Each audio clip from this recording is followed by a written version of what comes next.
말씀은 2절, 1절부터 11절까지를 보겠습니다. 찾으신 후에 요한일서 2장 1절부터 11절까지를 한 절씩 교독하고 마지막 11절은 같이 읽겠습니다. 제가 먼저 읽겠습니다.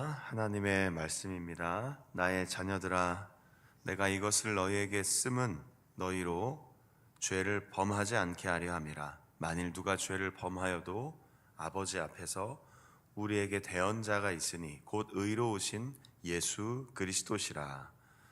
그는 우리 죄를 위한 화목제물이니 우리만 위할 뿐 아니요 온 세상의 죄를 위하심이라.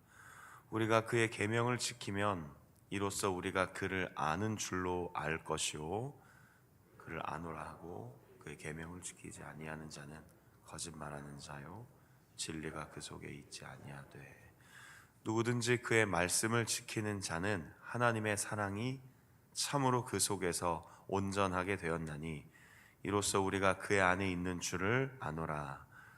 그의 안에 산다고 하는 자는 그가 행하시는 대로 자기도 행할지니라. 사랑하는 자들아, 내가 새 계명을 너희에게 쓰는 것이 아니라 너희가 처음부터 가진 옛 계명이니 이 옛 계명은 너희가 들은 바 말씀이거니와 다시 내가 너희에게 새 계명을 쓰노니 그에게와 너희에게도 참된 것이라. 이는 어둠이 지나가고 참 빛이 벌써 비침이니라. 빛 가운데 있다 하면서 그 형제를 미워하는 자는 지금까지 어둠에 있는 자요, 사랑하는 자는 빛 가운데 거하여 자기 속에 거리낌이 없으나. 11절 같이 읽겠습니다. 그의 형제를 미워하는 자는 어둠에 있고 또 어둠에 행하며 갈 곳을 알지 못하나니 이는 그 어둠이 그의 눈을 멀게 하였음이라. 아멘. 오늘은 의로우신 예수 그리스도라는 제목으로 함께 읽은 1절부터 11절 가지고 잠시 말씀 전하고 기도하는 시간을 갖겠습니다.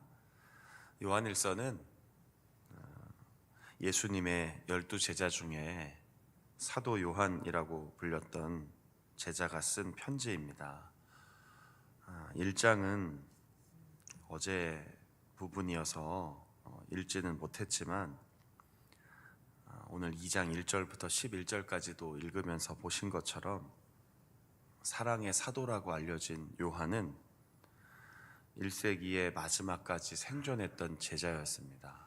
대부분의 제자들이 예수님이 승천하신 후에 교회가 세워졌고 복음을 전하다가 대략 한 60년에서 70년 사이에 다 순교를 하게 되는데, 사도 요한만은 거의 한 90년, 그러니까 AD 한 90에서 100 그 사이에까지 생존했던 예수님의 제자였고요. 마지막까지 사역을 했던 장소는 에베소 지역이라고 알려져 있습니다.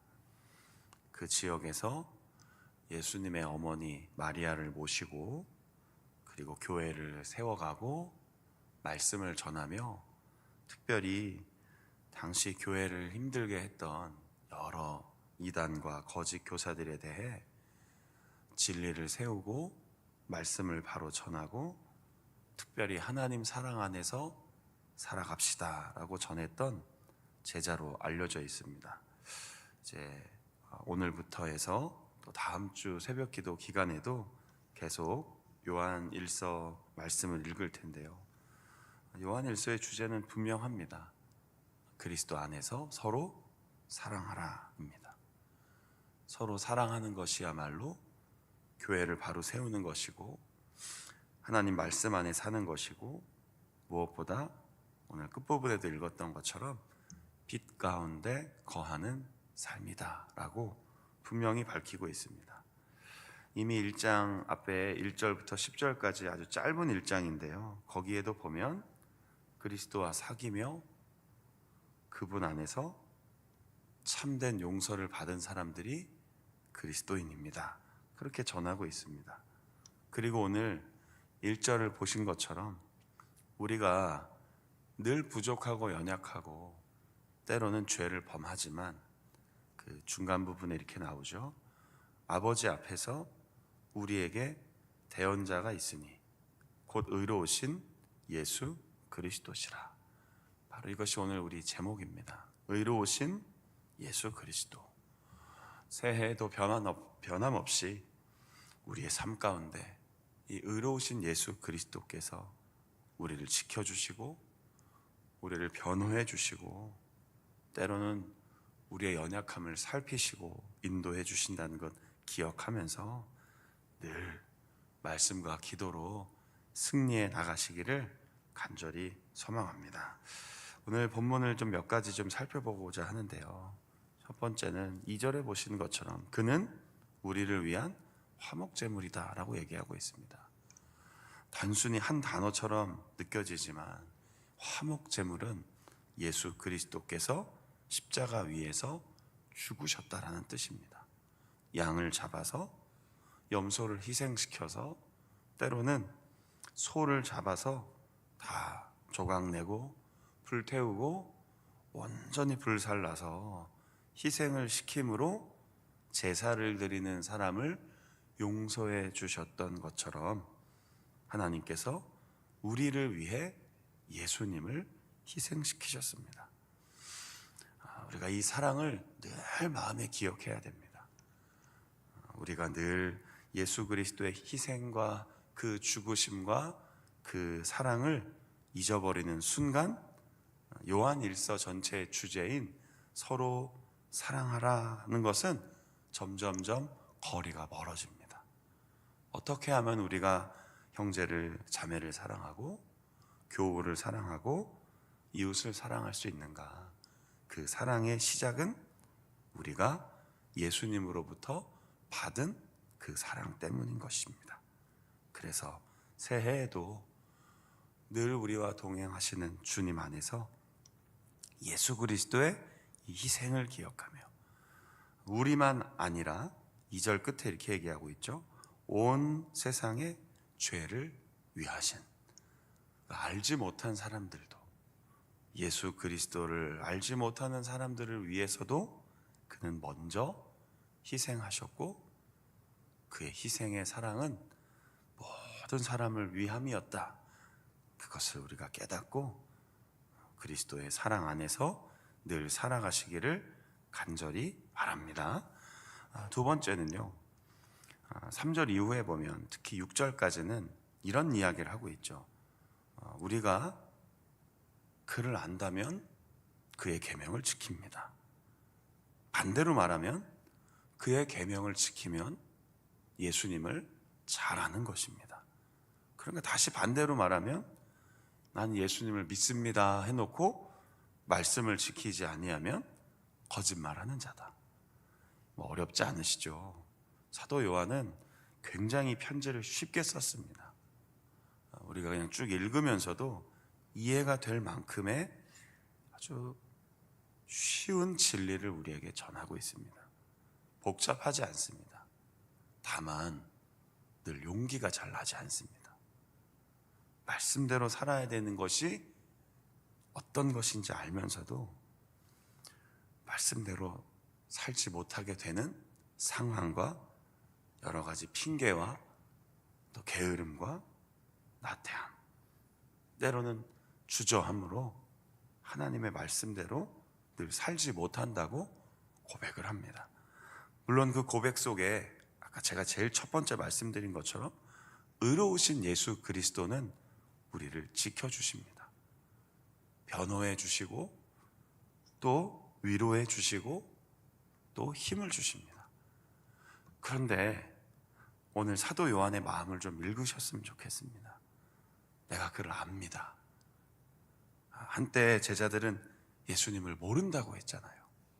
베드로도 그랬고 요한도 마찬가지였고 다른 제자들도 예수님이 십자가에 붙잡히고 죽고 고난받으실 때 다 모른다고 했습니다. 모른다고 직접 말은 안 했지만 안다고 하지 못했습니다. 그런데 사도 요한은 그 경험을 근거로 나는 이제는 예수님을 압니다. 나는 이제 예수 그리스도를 믿습니다. 나는 이제 예수 그리스도의 제자입니다. 그 90년 그리고 죽기 전까지 에베소에서 사역하면서 사도 요한은 말할 수 없는 고난과 핍박을 경험했던 그리스도인이었고 사도였습니다. 그러니까 이렇게 얘기하는 겁니다. 우리가 그 안에 산다면 그의 말씀대로 살아가야 합니다.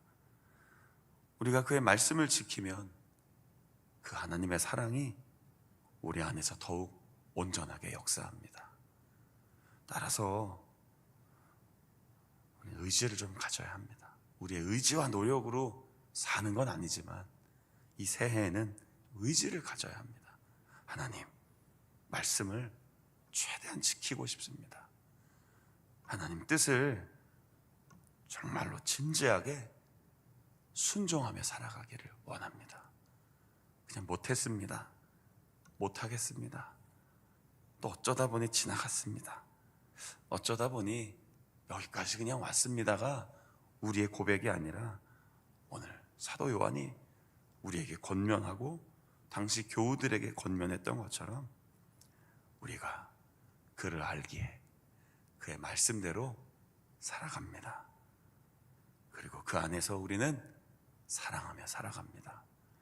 이 귀한 진리의 말씀이 오늘 우리 성도님들의 삶을 통해 이루어지고 드러나고 전해지기를 간절히 소망합니다. 자, 마지막으로는요 7절부터 11절까지 보면 물론 비슷한 얘기지만 이제 가장 자주 나오는 문장이 나오죠. 사랑하는 자들아. 사도 요한은 정말 이 단어를 정말 많이 씁니다. 사랑하는 자들아. 나중에는 뭐 아비들아, 자녀들아, 아이들아 이런 식으로 여러 계층을 부르지만 가장 많이 불렀던 사랑하는 자들아. 자, 이 계명 어떤 말씀이죠? 서로 사랑하라는 예수님이 이미 십자가에서 죽기 전날 유월절 식사를 하면서 들려주셨던 얘기입니다. 그때 예수님은 제자들의 발을 씻겨주셨습니다. 그리고 그들의 마음을 살펴주셨고 요한복음에 보면 긴 설교가 나옵니다. 설교라고 표현했지만 사실은 제자들과 이 땅에서의 마지막 이야기를 쭉 들려주셨는데 거기에 가장 핵심은 내가 너희를 사랑한 것 같이, 내가 이렇게 너희를 끝까지 사랑한 것 같이 너희도 서로 사랑하면 이로써 사람들이 너희들을 내 제자로 알 것이다. 다 기억나시죠? 그런 말씀들. 자, 이 계명을 다시 전하는 겁니다. 그런데 9절부터 오늘 우리가 읽은 11절까지는 어떤 내용이 등장합니까? 빛 가운데 있다 하면서 형제를 미워한다면, 형제를 사랑하는 자는 또 반대로 말하면 빛 가운데 거하는 것이며, 그리고 아주 중요한 얘기를 합니다. 거리낌이 없습니다. 사람을 대하실 때 혹시 거리낌이 있으십니까? 하나님의 사랑 가운데 있지 않다는 뜻입니다. 속고 있다는 뜻입니다. 형제가 자꾸 미워집니까? 미워지라는 단어는 좀 너무 세니까 조금 서운하십니까? 혹은 조금은 불편하십니까? 혹시 우리 교회 안에서 조금 만나면 서먹서먹한 분들도 있지는 않으십니까? 그럼 사도 요한의 이 말씀을 조금 진지하게 읽고 묵상해 보십시오. 혹시 어둠에 있는 것은 아니신가요? 이렇게 질문하는 겁니다. 정말 빛 가운데 거한다면 거리낌이 있을 수 없다는 것이죠. 하나님의 사랑은 절대 서로의 담을 세우지 않습니다. 하나님의 말씀과 이 권능의 진리의 말씀은 절대로 사람과 사람 사이를 가르지 않습니다. 아까 제일 처음에 어떤 말씀으로 시작했죠? 그는 우리를 위한 화목제물입니다. 막힌 담을 허물어 주셨고 하나님과 죄인 사이를 연결해 주신 예수 그리스도의 사랑은 절대로 불편하지 않습니다. 불편해서도 안 됩니다. 모든 것을 뛰어넘습니다. 예수님은 그 당시에 모든 것을 뛰어넘었습니다. 혈연, 얼마나 강력한 유대 사회입니까? 12지파로 이루어진 자기 지파의 라인이 있어서 그 혈연 중심으로 똘똘 뭉쳤던 그 사회를 그리스도의 십자가의 사랑으로 교회를 하나 되게 하셨습니다. 성령이 그렇게 하셨습니다. 그런데 오늘 우리도 그것 못지않은 여러 가지 문제로 불편하고 거리끼고 마음이 힘들고 때로는 서먹서먹하고 불편합니다. 그게 어쩌면 미움이라는 것을 깨닫지도 못하며 신앙생활하고 있기도 합니다. 정말 앞에서 난 당신을 미워합니다, 이게 미움입니까? 그렇지 않습니다. 이미 그건 끝난 겁니다. 그건 정말 끝까지 간 겁니다. 미움이라는 건 우리 마음속에 다 있습니다. 그리고 그냥 바라보는 겁니다. 좋은 사람을 길에서 만나면 어떻게 표현하십니까? 인사하지 않으십니까? 반갑게요. 그런데 지나치시는 분들이 있잖아요. 불편한 사람들이 있잖아요. 오늘 이 이야기는 단순히 한 구절 읽고 이 새벽에 그냥 첫 번째 날이니 이제 두 번째 날이니 정해진 성경 분량을 읽고 의뢰의 설교하시는 거 듣고 주기도문 마치고 개인 기도하고 가는 시간이 아닙니다. 이 새벽에 잠을 깨어 여길 나왔다면 오늘 나에게 주신 말씀, 하나님께서 기록된 성경을 통해 나에게 주신 말씀이 무엇인가를 깊이 생각해 보는 시간입니다. 근데 이 세 번째 부분 자꾸 멈춰집니다. 나도 형제를 미워하고 있는 건 아닌가? 형제 자매, 여기서 말하는 형제 자매는 다 성도라는 단어를 당시에 이렇게 표현한 겁니다. 그 형제를 미워하는 자는 어둠에 있는 자요. 눈이 멀었다는 뜻이죠. 생각이 막혔다는 뜻이죠. 그런 사람들은 절대로 하나님의 사랑 안에 거하지 못한다라고 이야기하고 있는 겁니다. 그런데 놀랍지 않습니까? 교회 예배 자리에 오면 우리는 의례 인사도 합니다. 제가 늘 시키잖아요. 설교하기 전에 좌우로 앞뒤로 인사 한번 하시죠. 하나님 당신을 사랑하십니다. 하나님은 당신과 함께 하십니다. 하나님의 은혜와 평강이 가득하기를 축복합니다. 우린 말로 너무 잘합니다. 그래서 잘 아시죠? 후반부에 가면 말과 혀로는 사랑할 수 없다라고 얘기한 겁니다. 행함과 진실함으로. 그것이 진짜 사랑입니다.